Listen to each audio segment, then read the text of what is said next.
श्री गणेशाय नमः। ओम नमः शिवाय। अब प्रस्तुत है सभी सुख प्रदान करने वाले और सभी दुखों को दूर करने वाले शिव महापुराण के अंतर्गत प्रथम विद्येश्वर संहिता का पहला अध्याय। यदि वीडियो पसंद आए तो इसे लाइक और शेयर करें और हाँ, चैनल को सब्सक्राइब करके बेल आइकन जरूर दबाएं ताकि अगले अध्याय की सूचना आपको तुरंत मिल जाए। तो आइए शुरू करते हैं प्रयाग में सूत जी से मुनियों का शीघ्र पाप नाश करने वाले साधन के विषय में प्रश्न नामक यह अध्याय। व्यास उवाच। व्यास जी ने कहा, धर्म क्षेत्र और महान क्षेत्र स्वरूप जहां गंगा और यमुना कालिंदी का संगम होता है, उस परम पुण्यमय प्रयाग में जो ब्रह्मलोक का मार्ग है, आत्म संयमी सत्यव्रत का पालन करने वाले महान ओजस्वी और परम भाग्यशाली मुनियों ने एक विशाल सत्र यज्ञ का आयोजन किया। वहां उस यज्ञ के बारे में सुनकर व्यास जी के शिष्य महामुनि और पौराणिकों में श्रेष्ठ सूत जी मुनियों के दर्शन हेतु वहां आए। उस समय सूत जी को आते हुए देखकर वे सभी मुनि हर्षित हो उठे और अत्यंत प्रसन्न मन से उन्होंने विधि विधान के साथ उनका पूजन व सत्कार किया। तत्पश्चात उन प्रसन्न चित्त महात्माओं ने विनय पूर्वक हाथ जोड़कर और विधि पूर्वक स्तुति करके उनसे कहा, हे रोमहर्षण, आप सर्वज्ञ हैं और अपने महान भाग्य के कारण आपने व्यास जी से संपूर्ण पुराण विद्या को पूर्णतः प्राप्त किया है। अतः आप आश्चर्यजनक कथाओं के वैसे ही पात्र आधार हैं जैसे श्रेष्ठ रत्नों के लिए यह विशाल समुद्र होता है। जो कुछ बीत चुका है, जो होने वाला है और जो कुछ अन्य वस्तु वर्तमान में है, इन तीनों लोकों में ऐसी कोई भी वस्तु नहीं है जो आपसे छिपी हो। आप हमारे महान भाग्यवश दर्शन देने हेतु यहाँ पधारे हैं, अतः हमारा कोई कल्याण हित करके ही यहाँ से जाएं। आपका आगमन व्यर्थ नहीं होना चाहिए। हमने आपसे पहले भी सभी शुभ और अशुभ वृतांत सुने हैं, किंतु बार बार सुनने की इच्छा होने के कारण हमें अभी तृप्ति नहीं मिली है। हे सत्पुरुषों में श्रेष्ठ सूत जी, इस समय हमें एक ही बात सुननी है। यदि आपकी हम पर कृपा हो तो उस रहस्य को भी हमें बताएं। इस घोर कलयुग के आने पर मनुष्य पुण्य रहित हो गए हैं। वे सभी दुराचारी हैं और सत्य की चर्चा से विमुख रहने वाले हैं। वे दूसरों की निंदा करने में लगे रहते हैं, दूसरों के धन की अभिलाषा करते हैं।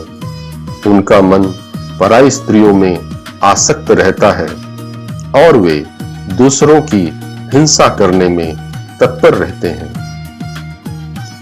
वे देह खोई आत्मा मानने वाले मूढ़, नास्तिक और पशु के समान बुद्धि वाले हैं।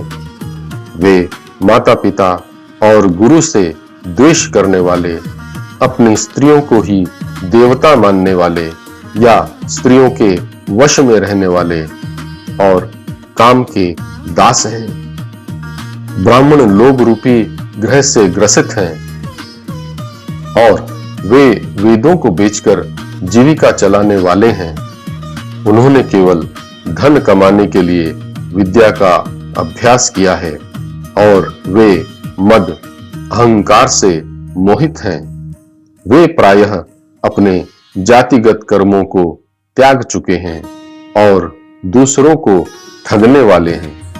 वे तीनों समय की संध्या वंदना से हीन हैं और ब्रह्म ज्ञान से रहित हैं। वे दयाहीन हैं, स्वयं को विद्वान मानने वाले हैं और अपने सदाचार के नियमों का लोप करने वाले हैं।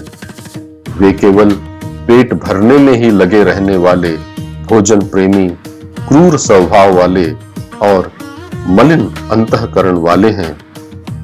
इसी प्रकार सभी क्षत्रिय भी अपने स्वधर्म का त्याग करने वाले हैं। वे असत पुरुषों की संगति करने वाले, पाप में लगे रहने वाले और व्यभिचारी हैं। वे शूरवीर नहीं हैं, युद्ध रण के प्रति प्रेम नहीं रखते और युद्ध से भागने वाले हैं। वे चोरी की वृत्ति वाले हैं और काम के अधीन रहने वाले चित्त वाले हैं। वे अस्त्र शस्त्र की विद्या से हीन हैं, गायों और ब्राह्मणों की रक्षा नहीं करते, सदा स्त्रियों के समूह में मृग के समान विहार करने वाले हैं और शरणागत की रक्षा नहीं करते हैं।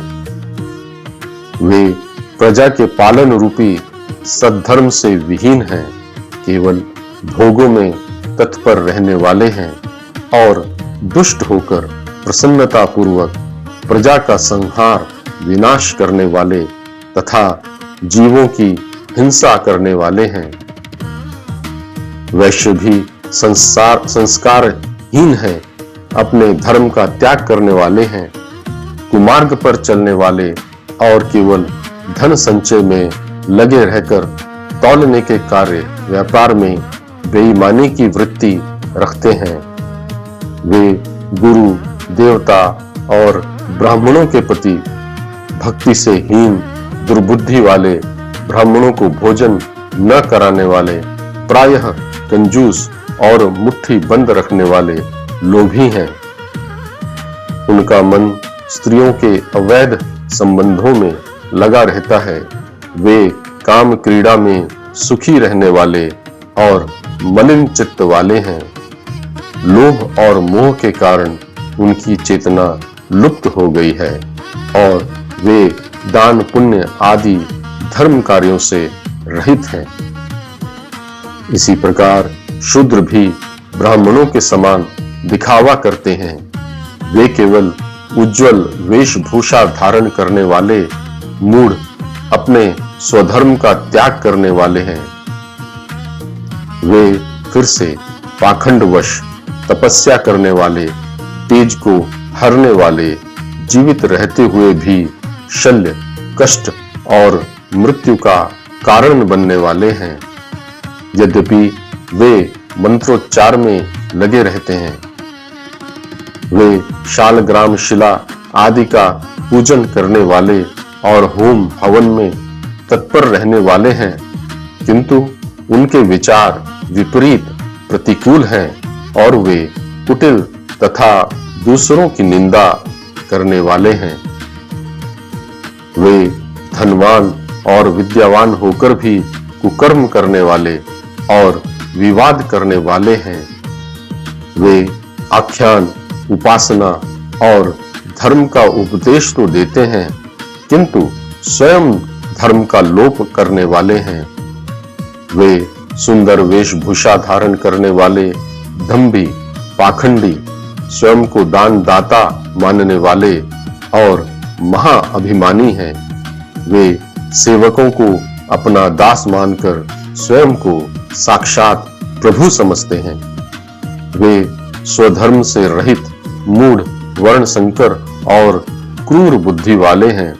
वे अत्यंत अभिमानी हैं और नित्य चारों वर्णों की मर्यादा का लोप करने वाले हैं। वे चारों वर्णों के विरुद्ध आचरण करने वाले हैं। वे सभी वर्णों को भ्रष्ट करने वाले, मूढ़ और केवल दिखावा के लिए सत्कर्म करने वाले हैं। स्त्रियां भी प्रायः भ्रष्ट और पति के विरुद्ध जाने वाली हैं। वे सास ससुर से द्रोह करने वाली और मलिन हृदय वाली हैं। वे कुत्सित भावों में रत, दुराचारी और काम वासना से व्याकुल रहने वाली हैं। वे नित्य पर पुरुषों के संग में रति मनाने वाली और अपने पति से विमुख रहने वाली हैं। पुत्र संतान भी माता पिता के प्रति भक्ति से हीन और दुर्भावनाओं से युक्त हैं। वे नित्य अविद्या, गलत विद्या का पाठ करने वाले और रोगों से ग्रसित शरीर वाले हैं। ये सूत जी, इन नष्ट बुद्धि वाले और अपने स्वधर्म का त्याग करने वाले लोगों की इस लोक और परलोक में कैसी गति होगी। इस प्रकार हमारा चित्त निरंतर चिंता से व्याकुल रहता है। निश्चय ही परोपकार के समान दूसरा कोई धर्म नहीं है। अतः हे सर्व सिद्धांतों के ज्ञाता, कृपा करके अब वह लघु उपाय बताइए जिससे इन सबके पापों का तत्काल नाश हो जाए। व्यास जी ने कहा, उन आत्मज्ञानी मुनियों के वचनों को सुनकर सूत जी ने मन ही मन भगवान शंकर का स्मरण किया और उन मुनियों से कहा।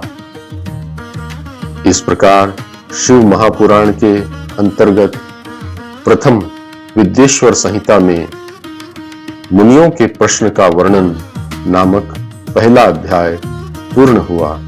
कथा आगे चलती रहेगी। ओम नमः शिवाय।